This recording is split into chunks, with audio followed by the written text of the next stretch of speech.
Hello, and welcome to the Fearless Floyd Show. As always, I am your host, Fearless Floyd. As you see from the screen, today we're going to talk about the Three Stooges: Poe, Scary, and Squirrely Joe.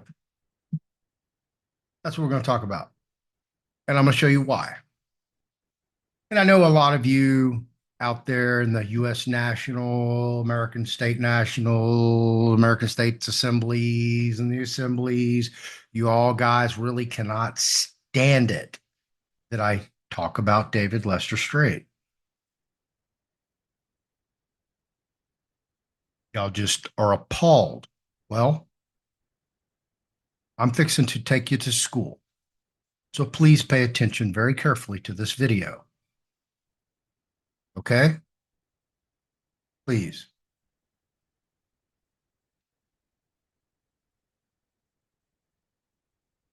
Here to share the screen. So let's just start off with my bona fides. Floyd, as you see, it says Muskogee Creek Nation Citizenship ID, and there's my name, Floyd Pleasant-Tarvin IV. There's the Great Seal of the Muskogee Nation. There's my roll number. That's our chief, David Hill. This is Muskogee language right here. That's my picture. That's the back. Where does it say to mail it to? The Muskogee Creek Nation Citizenship Board. Okay. Well, what most of you don't know, since I am Native American, I'm kind of a thing. Not much of a thing, but a thing. And I'm going to show you just how much of a thing that I am. And it kind of sucks that, things happened in my life the way they happened. And Alexander's. Come on, Wikipedia, really?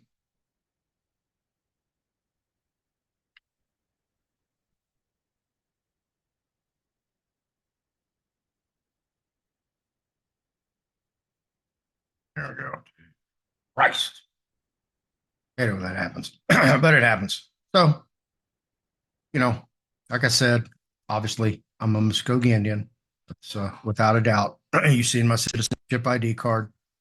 Well, uh, this is my sixth great uncle, Alexander McGilvery, known as Boy Hili Miko. He was born, probably December 15th, 1750, and died in 1793. He was a Muskogee Creek leader, the son of a Muskogee mother and a Scottish father. He was literate and educated and understood white European world and merchandise trading well. These gave him prestige, especially with European Americans who were glad to finally find a Creek leader they could talk to and deal with. He used his role to link between the two worlds to his advantage, not always fairly, and became the richest Creek of his time. So this is, like I said, my sixth great uncle, Alexander. Tells you a little bit about where he was born, who his mother is, Sehoy, which is my cousin, my aunt, my great aunt. I've got tons of Sehoys in my ancestry. Mixed race Creek woman of the prestigious Wind Clan, where I am a Wind Clan Creek, and Jean Baptiste Louis de Courtel Marchand, a French officer at Fort Toulouse. Alexander and his siblings were born into the Wind Clan, and we belong to the clan McGilvery.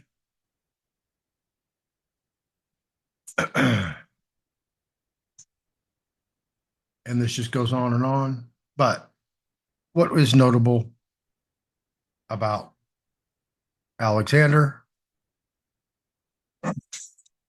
McGilvery claimed that he had 10,000 words to arrive at, which figure he included the Cherokee, Seminoles, Chickamauga among, he came in contact with, but did not rule.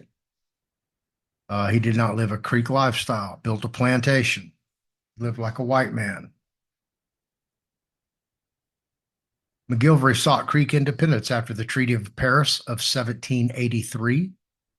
He sought to create mechanisms of centralized political authority in himself to end traditional village autonomy by which individual chiefs had signed treaties and ceded land. Eventually,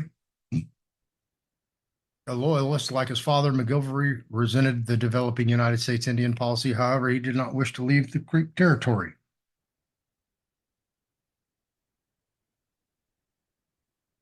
So McGilvery and 29 other chiefs signed the Treaty of New York on behalf of the Upper, Middle, and Lower Creek, Seminole, composing of the Creek Nation of Indians. McGilvery was the only one who could sign his name, and the Lower Creeks were soon to complain that they had no representative present, none was invited, and that the Creek signers had no right to give away their lands. So that's what happened. Like I said, I didn't say he was a good guy, but here you go. In 1790, let's put it this way, Georgia's Yazoo land scandal convinced President George Washington that the federal government needed to control Indian affairs rather than allowing the states to make treaties. In 1790, he had sent a special emissary to the Southeast, who persuaded McGilvery and other chiefs to attend a conference with Henry Knox of the infamous Fort Knox, the Secretary of War in New York City, then the capital of the U.S. The conference resulted in the Treaty of New York, 1790. For decades, Indian policy was under the oversight of the War Department. And it goes on and on and on. Under secret provisions in the treaty, McGilvery was commissioned as a brigadier general in the U.S. with an annual salary of $1,200. He's also granted permission to import goods via Pensacola without paying duties and paid $100,000 for his father's confiscated properties, which would be William Weatherford. With this money, he acquired 3 plantations and 60 African American slaves. The treaty temporarily pacified the former frontier, but the U.S. failed to honor its obligation and did not eject the white settlers who were illegally on Creek lands. In addition, he was a secret partner to the trading firm Patton, Leslie and Company, one of his principal sources of power, according to Thomas Jefferson, who met him in 1790. So this goes on and on and on, but I'm just giving you my little old bona fides. 2 of his maternal nephews, William Weatherford, also known after his death as Red Eagle, was the chief Creek of the Upper Creek towns who led many of the Red Sticks actions in the Creek War of 1813 and 1814 against Lower Creek towns and against the Allied forces of the United States. So we're related to the McIntoshes, the McGilverys, Thorogoods. I happened to, when I was touring with the Stones in 1981, I met George Thorogood. At the time, I had no clue he's a very distant cousin. So yeah, that's my ancestry there.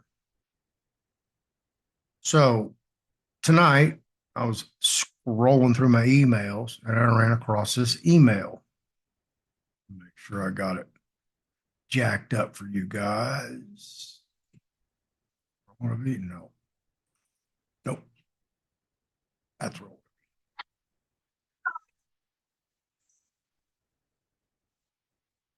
Got a great, Sorry about interesting that. question from Mike Shaw. If you become a Cherokee citizen, All right, hang on. Whoa, time out, guys. Time out. Everybody got a little carried away there. So let's back that ass up. I get this email. Cherokee and Native American freedom advice from David. Really? David Cherokee? Is David Native American? Well, is he? Wow, such amazing different ideas. And here's the video. He's advertising for his mastermind live event in Rochester, Minnesota. Y'all go spend y'all's money. So anyway, I clicked on this. I'm like, oh, good. What's David? What's old David bumping about the Indians? Because, you know, David's not Indian. You know that, right? That guy? I am. I've just shown you my lineage. Ha! Boom. Also, you can go look on the back of the women's quarter series that came out last year. David. 2024. Yeah. That's my great aunt, Yovita Idar. Go look her up. I've got a little bit of historical lineage behind me, so I told you guys I should have been somebody. Well, I go to watch this video.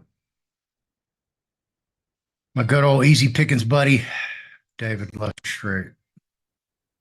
So let's go check out what David's got to say. Okay. This is an excerpt just on this one topic. Great, interesting question from Mike Shaw. If you become a Cherokee citizen, does that interfere with your American state national status? First of all, the word Cherokee citizen bothers me. If you become a Cherokee, you're sovereign. You're not a citizen. Right. Really, David? Are you sure about that? Have you done your homework? You know what the hell you're talking about, bro? Are you sure? I want to make sure because I got to get the right screen on here to make sure y'all can see where y'all are at. Because this is the Cherokee.org. This is the Cherokee Nation website, folks. Tribal registration. And I'll quote from the form for those of you who can't read. And I'll speak a little louder for those of you who don't want to hear it. But the Cherokee Nation Registration Office processes Certificate of Degree of Indian Blood, CDIB. Would you like to see mine? I can get it out of my safe. DAWs and tribal citizenship applications and issues CDIB, citizenship, and photo ID cards. The registration office also issues Indian preference letters, provides verification of tribal citizenship, verifies eagle feather applications, and provides registration services as needed. And I'll just drop the mic right there, which I'd like to continue with the video. Yes, no, no, yes, yes, no, no, yes, because guess what? I'm going to tear David Lester straight an asshole through this whole video. And I'm what? 20 seconds in? Most of the Indian tribes back between 1901 and 1910 signed treaties with the U.S. government, giving up their. No, that was called the Dawes Roll. That's when they put everybody on reservations, you knucklehead. He's giving you false history like he always does. And just wait till he gets to his braggadocio, starts telling David Lester Straight stories. Oh, wait till he gets there. I'm going to eviscerate him. I'm going to gut him and spill his innards all over YouTube for everybody to see with their own eyes how big of a fool of a shit liar David Lester Straight really is. You ready to go? You picked on the wrong person, buddy, because guess who I'm having on my show Friday? A chief of a tribe. Woo. Blowing you out of the water, buddy. Like I always do. I don't know why y'all keep following this clown. My mind can't wrap around that. It stopped. It's like, it won't even go there. They're stuck on stupid, dude. Don't even go over there. their sovereignty to be equal to a U.S. citizen. Some of those tribes have taken that back, that sovereignty back, including the Cherokees. I know because I helped them do it. I Did you hear that? He helped them do it. helped them get Yeah, you most of did. Oklahoma back to the Native Americans, Can you speak to that a little bit, Dave? What did you just say, David? including the Cherokees. I know because I helped them do it. I helped them get Yeah, you most of did. Oklahoma back to the Native Americans. Hold on. You just said that you helped give most of Oklahoma back to the Native Americans. You said that, David? Really? Really? Really? Really? Are you ready? Are you ready, folks? This lying piece of shit. I just said that loud, obnoxiously on YouTube in the public. Why? McGirt versus Oklahoma. What's that, Floyd? McGirt versus Oklahoma. Let's go check that out, Floyd. Where's that at? Let me get let me go here for you guys. Oh, there it is. There it is. Can you guys see now? Y'all got y'all's glasses on? You sure? Open them wide. Clean those ears. Get ready. Turn on your recording devices because I'm going to blow your mind. In McGirt versus Oklahoma, the United States Supreme Court ruled on July 9th, 2020, that the Muskogee Creek Nation's reservation was never disestablished and remains in existence. This decision has significant implications for tribal sovereignty, criminal jurisdiction, and the rights of Native Americans in Oklahoma. Key findings: reservation status. The court held that the Muskogee Creek Nation's reservation, established by the Treaty of 1866, was never formally disestablished and therefore remains a Native American territory. Number two, criminal jurisdiction. For purposes of the Major Crimes Act, the court determined that the Creek Nation has jurisdiction over crimes committed by or against tribal members within its reservation, including non-Indians. Number three, tribal sovereignty. The decision affirms the sovereignty of the Muskogee Creek Nation and recognizes its authority to govern its own lands and citizens. Impact: state courts. Oklahoma state courts no longer have criminal jurisdiction over crimes committed by or against tribal members within Creek Nation's reservations. Federal prosecution. The decision may lead to a shift in federal prosecution of crimes committed on tribal lands, with the U.S. Attorney's Office potentially taking on more cases. Number three, tribal state relations. The ruling may require Oklahoma to renegotiate tribal state agreements and potentially impact the state's ability to provide services to tribal citizens.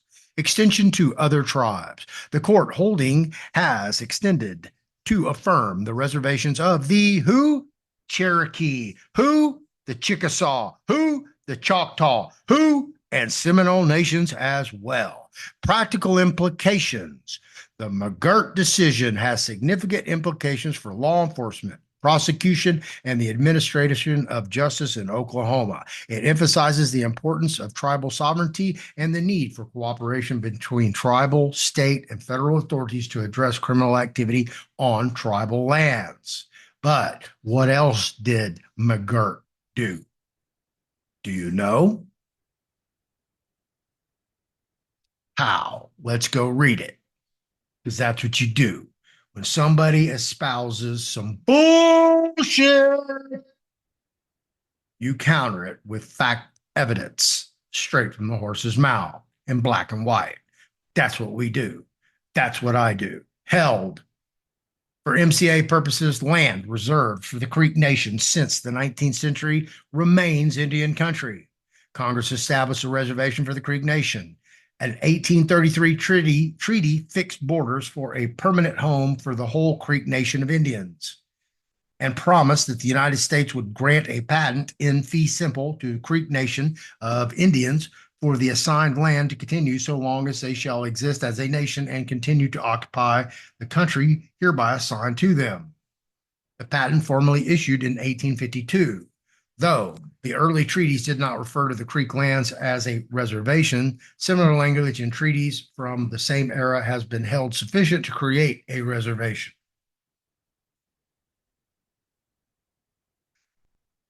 And later acts of Congress referring to the Creek Reservation, I'm omitting all the citations. The Creek Reservation leave no room for doubt. In addition, an 1856 treaty promised that no portion of Creek lands would ever be embraced or included within or annexed to any territory or state, and that the Creeks would have the unrestricted right of self-government with full jurisdiction over enrolled tribe members and their property. Congress has since broken more than a few promises to the tribe. Nevertheless, Creek Reservation persists today. Once a federal reservation is established, only Congress can diminish or disestablish it.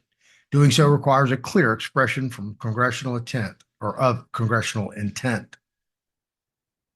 Oklahoma claims Congress ended the Creek Reservation during the so-called allotment era. It's going to bump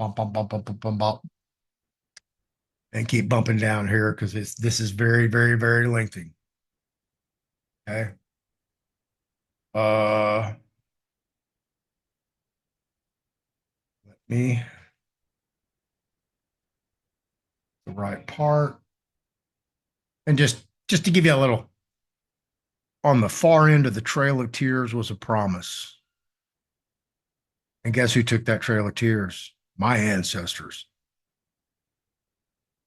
Forced to leave their ancestral lands in Georgia and Alabama, the Creek Nation received assurances that their new lands in the West would be secure forever. In exchange for ceding all their land east of the Mississippi River to the U.S. government, agreed by treaty that the Creek country west of the Mississippi shall be solemnly guaranteed to the Creek Indians. Treaty with the Creeks, 1832. Both parties settled the boundary lines for the new and permanent home in the whole Creek Nation, located in what is now Oklahoma. So we'll skip down a little bit because it explains to you in here what they did. And the Creek Nation right here, you see joined in the amicus.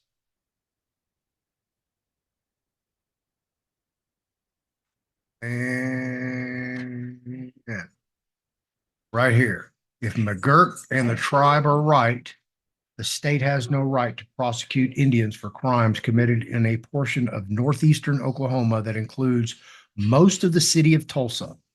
Responsibly to try these matters would fall instead to the federal government and tribe. Recently, the question has taken on more salience too. While Oklahoma state courts have rejected any suggestion that the lands in question remain a reservation, the 10th Circuit has reached the opposite conclusion. We grant certiorari to settle the question. Boom. And what this case did, as you just saw, it opened up more land to all the mentioned tribes. This case, McGirt, a sex offender. So, unless David Lester Straight is McGirt and a sex offender, then he had absolutely 100% nothing to do with the Indians in Oklahoma reobtaining any land. Any land. Right? And as you said, we own most of Tulsa, the Muskogee Creek tribe. And I'm really pissed off at my chief, David Hill, because he just like nothing happened. Hey, that's Indian money, bro. for your tribe, for our nation. You're just letting these people keep it. You don't have to pay property taxes. You can keep your land, your building. Who cares about that black stuff coming out of the ground? We don't need it. We got some casinos, really. So that's a whole nother thing. I'll get on with that later with the tribe when the time's right. So basically, if you'd like to go read this case, you can get in here and it'll tell you all about it. How much land was reconvened back to these tribes? It's in here. This is the case, folks. This is what did it. Not David Lester Straight. He's so full of shit. I can't believe it Dutch didn't pour out of his mouth instead of words. It's unbelievable. And you people just keep eating up everything he's got to say like it's the gospel from Christ's own mouth. I'm appalled at your ignorance and stupidity. Yes, I said that to you directly to your face. I'm sorry. But I'm not going to let some punk ass liar tell you a story that I know 100% is a fucking lie. And I can prove it. Black and white. And you're probably not going to watch this video anyway. But I'm going to put it out anyway. Because I can't stand liars. Especially ones going to lie about the Cherokee Nation. You're going to tell me there's no citizenship office? Bro, you better wake the fuck up. My baby mama part Cherokee. Huh. Seriously? You going down that road, huh, David? With your two stooges beside you? Because they're all like, oh, yeah, David, yeah. David's God. David's everything. Yeah, he sure is over there. Really? That's what y'all do? So I just showed you he's lying about citizenship. Okay. Why are these tribes going into citizenship? Do you even know? They all went corporate. They all incorporated. My tribe incorporated. It's the Muskogee Creek Nation. Absolutely. They did the same thing the United States did. So I don't know where in the tribal hierarchy and ancestry that happened, but it happened. And I don't think that the people that are in there now really know it happens, and God bless them, sometimes I have to worry about some of these Indians because they seem like some of them are just dumb as a box of fucking rocks. And I really hope I'm wrong. But there you go. I'm not trying to offend every Native American out there, but it is what it is. So I've showed you the McGirt case. I've showed you my bona fide. So let's go back over here to Mr. Clown Show and get this comedy act going here.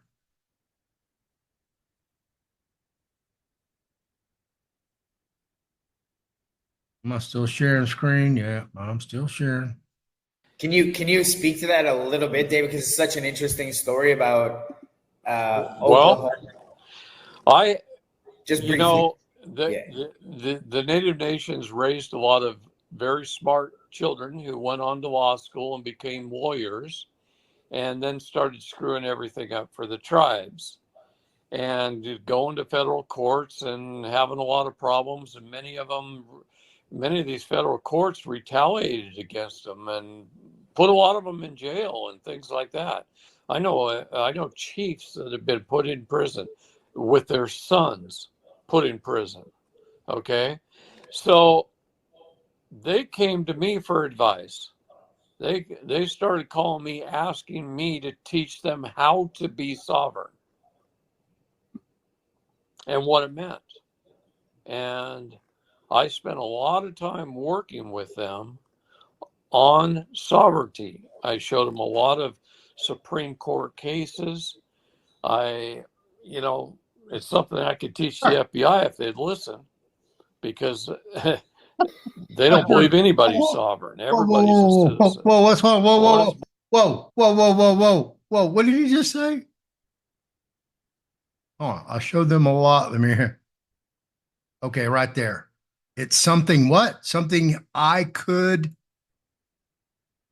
It's something I could teach the FBI if they. It's something you could teach the FBI. Hold on. Aren't you the guy that said you were going on raids to these underground dumps to rescue children? Aren't you working with the FBI? You fucking liar. They'd listen because they don't believe anybody's sovereign. Everybody's a citizen. Well, that's baloney. We, the people, are sovereign. And all of these nations, these American Indian nations, are sovereign. They just need to revoke that citizenship treaty. Yeah. Okay. So, as a transition, we've got a good question from Lisa. We did our passport and want to know if we can purchase guns online sent to an FFL dealer. Do I pick up the guns from the dealer? They want a carry permit. Well, the Supreme Court just ruled against all carry permits. That doesn't exist in all 50 states now. The Supreme Court ruled with the Chevron that the ATF can't regulate anything as the Second Amendment stands, as shall not be infringed. The ATF form that you must fill out with these dealers.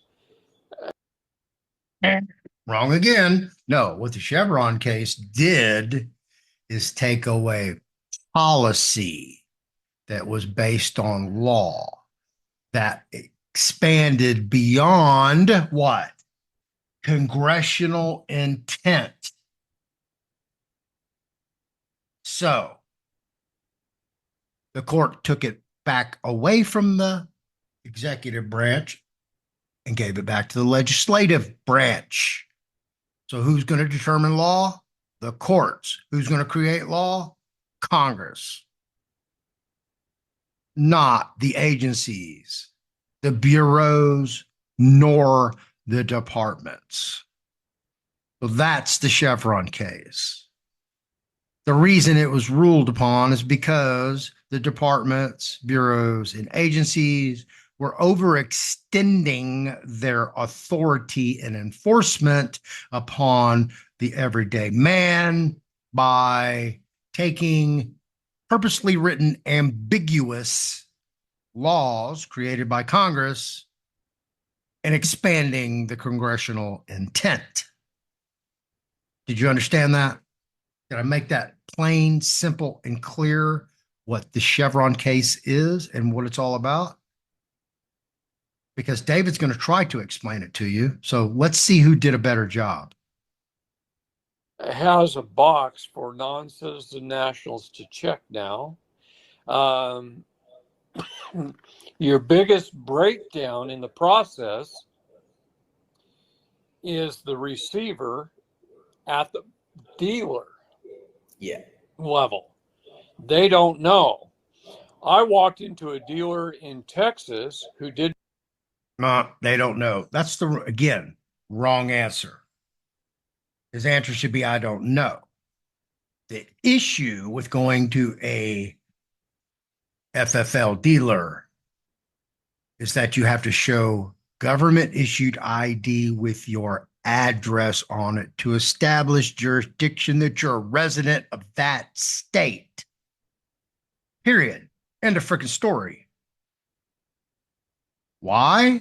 God dang, why, Fearless Floyd? Why? Why do you have all the answers, Fearless? Well, Fearless has done a lot. Been around the block. I've been around the block so many times they named goddamn streets after me. And then they named the block. Then they built a building, memorialized it after me, and then hung me out to dry and kicked me in the gutter when they were done with me.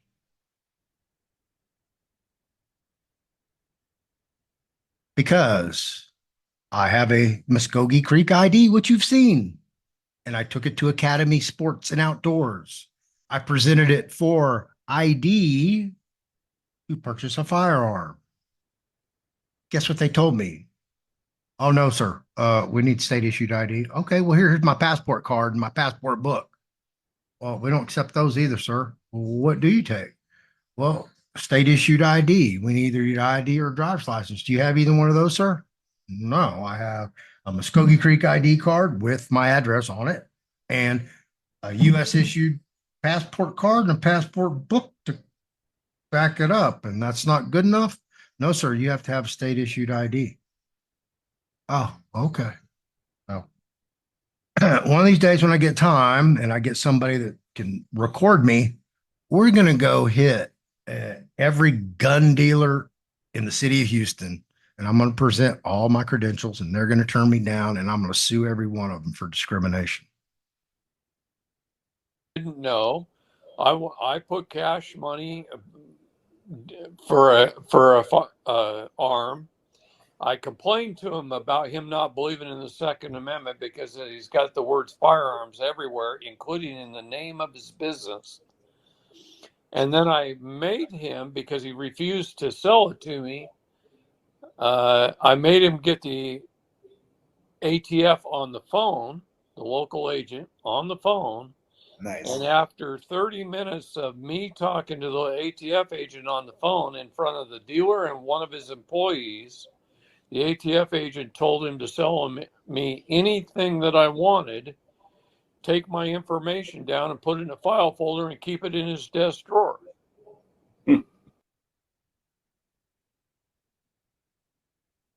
That's not how you buy a firearm in Texas, folks. Got to get a background check. Who does the background checks? The county sheriff. This dude is so full of shit. It's fucking pathetic that you listen to this guy. It's appalling. And these two bozos sitting next to him, like they're trying to add credence and validity to what David's saying. This is a farce. This is pathetic. Ridiculously pathetic. Thank God there's only 30 more 6 seconds. Jesus, mother Christ. That's it. In case something in the future came up. Nice. That's it. You just got to know it, guys. So you got to know how to teach the receiver if they don't know. yeah, the librarian. You got to tell them what's in the book because you got to read it first. Yeah. And you almost have to recommend to the librarian what books they should be reading. Or throw the ball at a different receiver.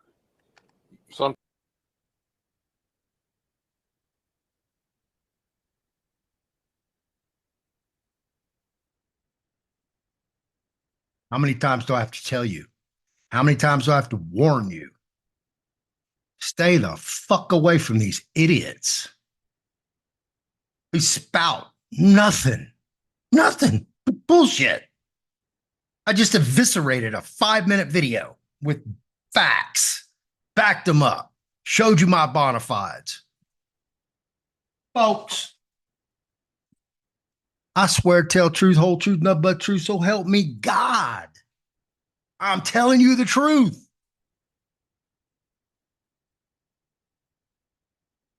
Don't turn around and fucking run as fast as you can, as hard as you can. Get away from these fools. Take every penny you can with you. You need any assistance getting your money back from a financial institution you paid to these clowns, you let me know.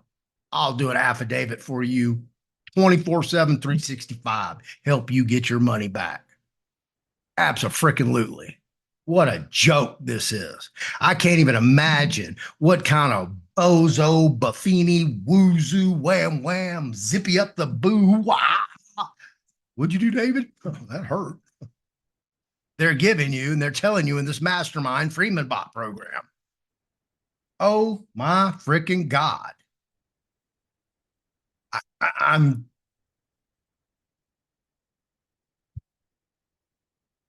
like, subscribe, share, hit that notification bell, leave a comment below, and please stay away from these.